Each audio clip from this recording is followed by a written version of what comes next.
Hello everyone! So for today's video ay tuturuan ko po kayo paano gumawa ng ating lesson memo. Okay, so right after ng ating successfully ended class ay dapat nyo na pong gumawa ng lesson memo. So saan po tayo papasok to make our lesson memo? Just simply look for lesson history.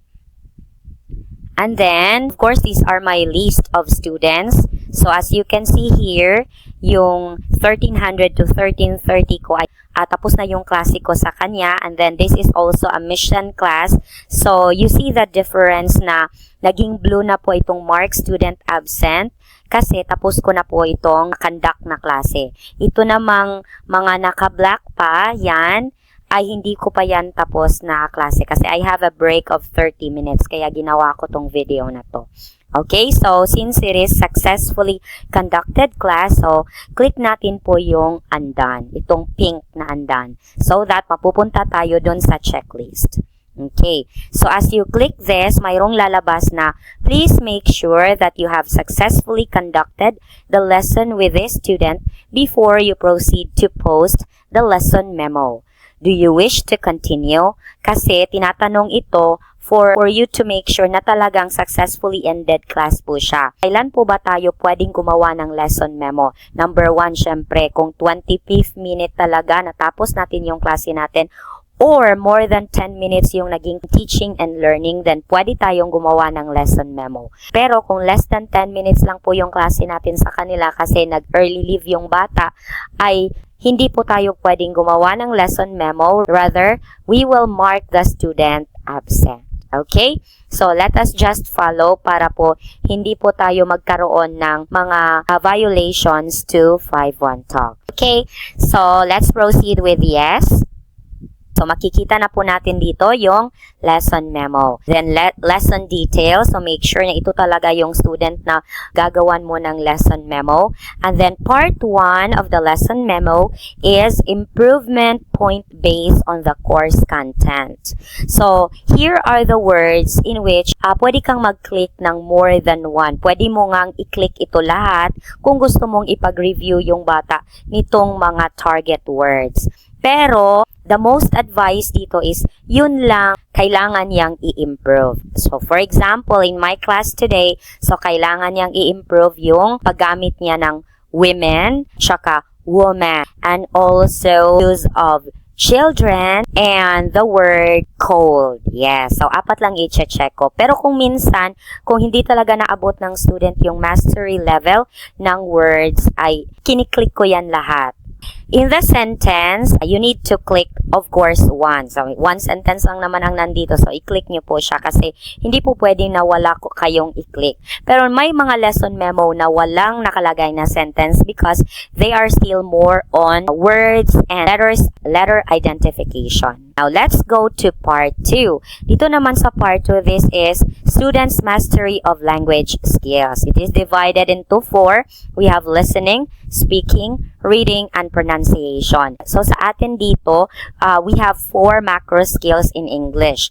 Listening, speaking, reading, and writing. Pero, syempre, sa ating air classroom, hindi naman sila pwedeng mag-writing activities. So, pronunciation, yung ika-4. Okay. So, let's start with the listening. Okay. So, this is in 5 levels. So, kung very basic lang po yung alam ng bata, yung level 1 is ito. Okay?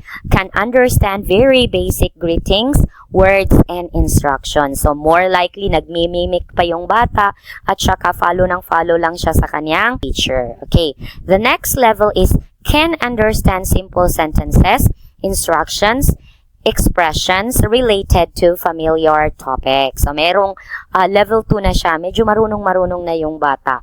Then, the third level is can understand the main points in short, clear, and simple messages. Okay, so, level up na po yun. Then, fourth level is can understand the main ideas of longer passages on familiar topics if spoken clearly. And then, yung parang level of mastery na po siya, can understand detailed information in longer conversation and complex stories. Okay? So, regarding sa batang ito, marunong na siya, but then, she still needs guidance. So, dito siya sa third. Okay? So, as teachers, we could really feel naman talaga kung marunong na yung bata. Diba? So, you can just check one. Pero pwede po yung i-check dalawa. Pero for me, para hindi masyadong malito yung parents, so isa lang yung kiniklik ko dito. Then next is on the speaking. Okay, in the speaking level, mayroon rin siyang 5. First is can only actively repeat after the teacher. Yes, mostly may mga estudyante talaga ng repetition pa yung kanilang kaya. And then next is can respond using simple words. Yes, so mga few words lang yung yes, no, I do, I like, yung ganon. So, can level na yon. Then third, can respond using simple phrases like, I like that, I like it, thank you. Yung ganon, yung mga simple phrases. I am fine. It's great. Okay, so, kung masasabi nila yan, so that means third level na sila. The fourth level is can respond using simple sentences. Yes, they know how to make sentences already, although mayroong mga grammatical errors. Then the fourth is can respond using longer sentences. And then the mastery level is can respond fluently. Okay, so sa batang ito, dito pa siya sa mga can respond using simple phrases. Medyo mabilis yung bata, mabilis yung kanyang pick up. Then, in reading, first level is can read simple words with guidance from the teacher. Then, second is can independently read words. So, kung at the end of your lesson is nakuha niya lahat yung target words and target sentences, so I usually click here, can independently read words. Then, the third level is can independently read words but needs guidance when reading sentences. Yes, so kung matataas na ng mga sentences tapos may mga difficult words to pronounce, so dito yan sa third level. Kung kaya naman niya pero nagpo-pause siya dahil hindi niya alam yung sunod na words, yes, so dito siya sa third level. Then in the fourth level, can independently read words and sentences but needs guidance reading paragraphs. So, doon na yun sa mga level 3 na mga students. More likely, mayroong mga reading selections na matataas. Yes, so kung guided reading pa in their paragraph reading, so that is the third. Then, of course, almost expert na siya or mayroon na talaga siyang competencies. So, can independently read paragraphs. So, most likely, yun na yun sa mga adult. So, with regards to my student, dito siya sa 1 kasi magaling na siyang magbasa ng sentences. Kung minsan nga ay hindi na niya gustong ipag-guide ako, basa na lang siya ng basa. Yes. Then next is sa pronunciation naman, click lang kayo ng isa dito or tick lang kayo ng isa. So, syempre, basic accuracy pa rin siya. Hindi pa siya very accurate kasi dapat pa siyang i-correct sa kanyang mga mistakes. Let's go to part 3. Students' general areas for improvement. So, vocabulary range if hindi niya makonect yung word sa object. Yes. Grammar kung more likely doon siya nagkakaproblema sa mga subject-verb agreement. Yeah. Yung mga level 3 na more on sentence construction pero mayroong mali-mali sa kanyang paggawa ng sentences. Yes. But for level 0 to 1, dito usually sa pronunciation talaga yung kiniklik ko. Then listening kung hindi masyadong nakikinig yung bata. Kiniklik ko rin ito.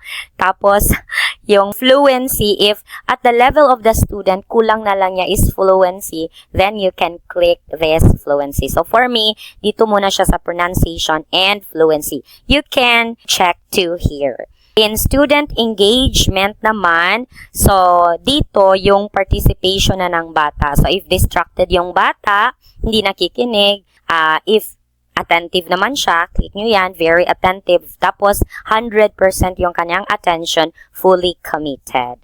Then, for part 5 naman, students' participation. So, kung unresponsive kasi, hindi talaga nakikinig. Para ka lang talagang parot.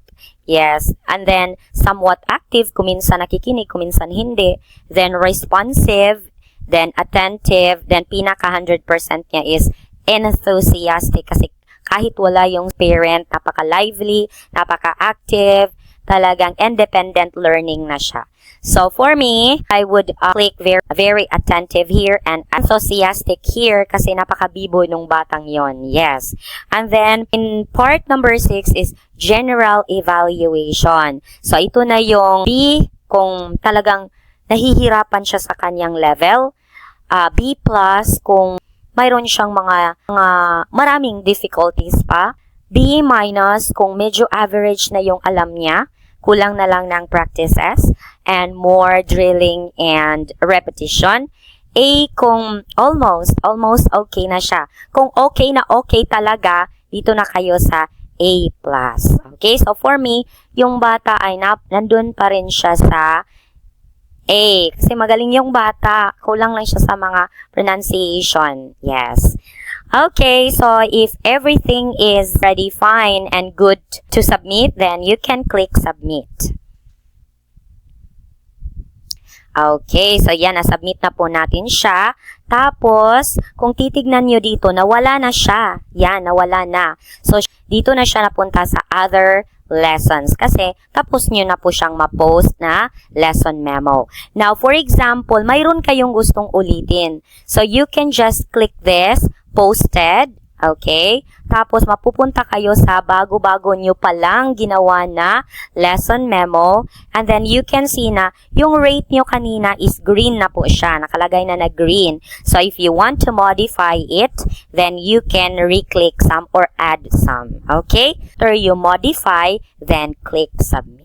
Okay? Ang siya kadali ng lesson memo. Kasi noon, mostly ginawa ko nung year 2021 ata, working pa naman yun. Ganun pa rin yung itsura na. But today, it has been revised already to checklist. Mostly ng mga level 0 to 3 na mga students, checklist na lang yung lesson memo. Wala na po yung personalized evaluation. Mayroon pa rin ganun na format ng lesson memo, pero dun nyo siya makikita if your students are adults. Okay? Guess that's all for today. Thank you very much. And if you have some questions, just comment down below. Don't forget to like, subscribe my channel for more upcoming videos. Thank you so much and God bless everyone. Bye-bye!